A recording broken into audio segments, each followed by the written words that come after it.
Então, depois que é feita a previsão e o lançamento, ocorre a arrecadação. A arrecadação ainda não é o momento de recebimento do dinheiro em definitivo pelos governos.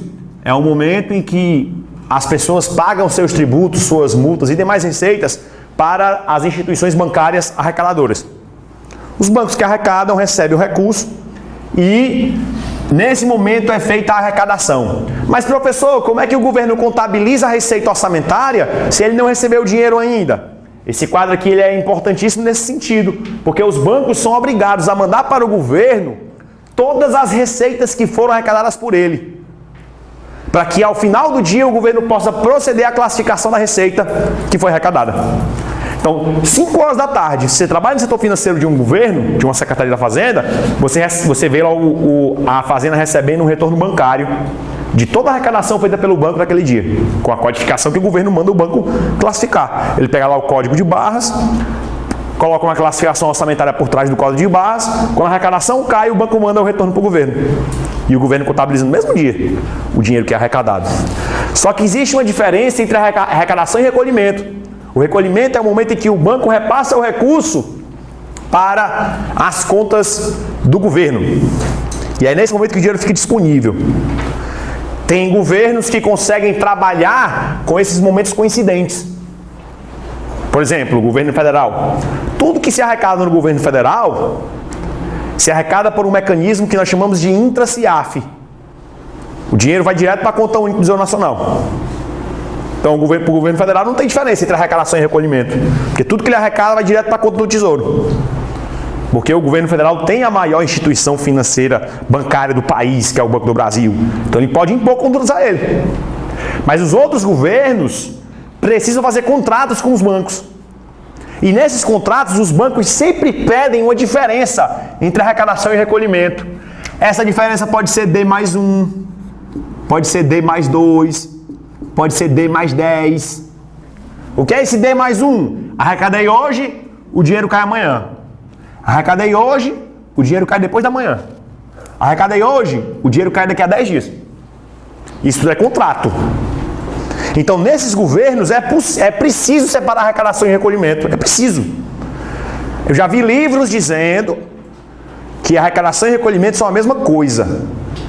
O camarada só olha para o governo federal que escreve dizendo isso. Essa afirmação é incorreta. Porque, tirando essa situação de imposição do governo federal, todos os outros governos estão sujeitos a contratos com as instituições bancárias e todas elas exigem pelo menos um dia para organizar suas finanças e poder repassar o dinheiro para o governo. Então, arrecadação e recolhimento são coisas distintas, que terão suas implicações na contabilidade. Há registros na contabilidade para gerar arrecadação e recolhimento. Mas, para os concursos, que é o que mais importa para a gente, a contabilização sempre ocorre na arrecadação. E não se pensa nas implicações posteriores. Nunca vi em questão de concurso cobrando a diferença entre arrecadação e recolhimento sob o ponto de vista contábil. Nunca vi. Para os concursos, a receita morre quando é arrecadada. Morre, né? Ela é registrada quando é arrecadada. Se estivermos diante da visão da lei 4.320. E o que nós vamos ver aqui agora é a visão da lei 4.320. Preste bem atenção no que a gente vai falar aqui agora. Quando eu faço a arrecadação pela visão da lei 4.320, pelo artigo 35 da lei, inciso 1, vou escrever isso aqui, ó. Artigo 35, inciso 1. Quando é que eu tenho que registrar uma receita na contabilidade? Quando ocorrer a sua arrecadação. Isso eminentemente é um regime de caixa. Eu não vou botar esse caixa normal, porque não é um caixa mesmo. Quando é que ocorre de fato o caixa? Quando recolhe. Quando arrecada não ocorreu o caixa ainda, porque o dinheiro está no banco. O banco só faz informar quem recebeu o dinheiro. Quando é que ele vira caixa? Quando você recolhe. Mas essa partida dobrada é universalmente aceita como regime de caixa. Debita banco, credita receita orçamentária. Eu não sei se vocês se lembram, mas nós falamos sobre isso há algumas aulas atrás, que existe um artigo na lei 4.320, que é o artigo 91. Lembra desse camarada? Eu já falei sobre ele. e eu vou falar sobre ele mais umas 10 ou 15 vezes no curso, que diz que o registro da receita e da despesa na contabilidade serão procedidos conforme as disposições constantes na lei do orçamento de créditos adicionais. Então, tudo que o orçamento disser que é receita, virá para a contabilidade como receita. Tudo aquilo que o orçamento disser que é despesa, virá para a contabilidade como despesa. Pergunta, para ver se vocês estão afiados. Tudo aquilo que o orçamento diz que é receita, é receita? Não? Sim? Depende, professor. É o aspecto orçamentário ou o aspecto contábil? O aspecto de competência? Se for pelo aspecto orçamentário, sim. Tudo que entra, que é disponível é receita orçamentária. Mas se for pelo aspecto contábil, do regime de competência, pelo aspecto do patrimônio, tudo aquilo que o orçamento diz que é receita? Não. Nem tudo aquilo que é assim é contabilizado está correto, portanto. Mas a lei mandava contabilizar assim. Se eu receber uma operação de crédito, com o seu conhecimento que você tem sobre contabilidade, e até com os subsídios que nós aqui já conseguimos obter, como é que você contabilizaria o recebimento de uma operação de crédito, de um empréstimo? Entra dinheiro aonde? Contra quem? Isso, empréstimos a pagar. É a origem, né? Recursos externos. Empréstimos a pagar é receita? Não. É o quê? É uma obrigação, um passivo. E banco é um ativo. Era para ser contabilizado assim, não era? Mas não é orçamentária a operação de crédito? Não é? É ou não é? Lembram? Opera, ali, amor, mais toque. Quem é o opera? Operação de crédito. É orçamentário? É. A lei manda contabilizar assim. E aí? E aí tá errado. Mas a lei não quer saber se tá certo ou se tá errado. Tem que contabilizar assim. Daí a importância de saber que isso aqui é uma receita. Isso, eu ouvi ali, que coisa boa.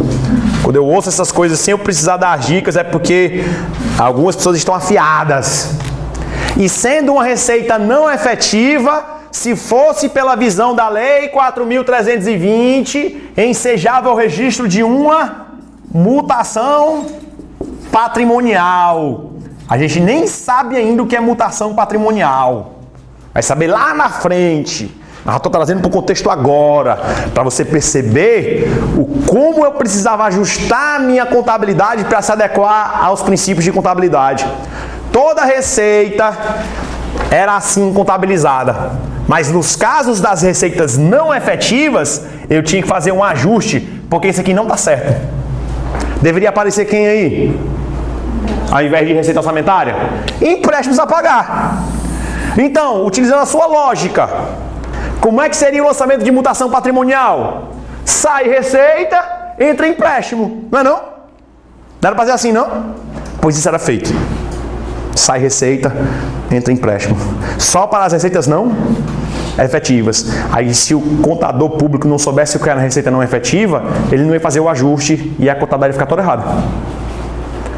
É difícil entender isso aqui, é? É. Vamos fazer o mais simples? Vamos? Vamos! O que a gente vai fazer agora? Pelas normas brasileiras de contabilidade aplicadas ao setor público, o que a gente vai fazer? Debita banco, credita empréstimos. Não era para ser assim, não era? Beleza pura! Descobriram a roda. Vamos fazer assim. Mas esse lançamento está completo? Está completinho? Está faltando informar quem? A existência de uma receita orçamentária. Não está sendo dito aí que tem receita orçamentária. E aí, camaradas, como é que a gente faz para resolver? Daí a gente vai precisar aprender como é que é o novo critério adotado pela STN para resolver os dois problemas. Tirar essa inadequação e ao mesmo tempo registrar a receita orçamentária. Para fazer isso, o que a STN precisou fazer? separar o regime orçamentário do regime contábil de competência. Isso aqui é regime orçamentário ou é regime contábil? Isso aqui é regime contábil. Está faltando um lançamento para registrar no regime orçamentário. Vamos fazer outro lançamento. Só que nós vamos já aprender como é que é esse lançamento.